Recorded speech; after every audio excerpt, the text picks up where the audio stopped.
खरं तर पोरासाठी दोघी बी महत्वाचे असतात. आईनं त्याला जन्म दिलेला असतोय, लहानपणापासून जपलेला असतंय, पण त्यापेक्षा महत्वाचं पुरीचा आईबाप असतात. ते तिला लहानपणापासून जपतात, तिची काळजी करतात आणि मग काही वर्षानंतर एका मोठ्या जबाबदारीनं दुसऱ्याच्या हवाले करतात. मग तिची काळजी, तिचं मन आपण जपायला नको का?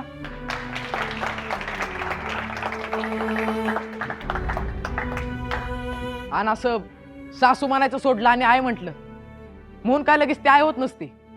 त्या सासूला आई म्हणायच्या आधी एकदा विचारा की बया, तू खरंच तुझं सासू पण सोडलंयस का?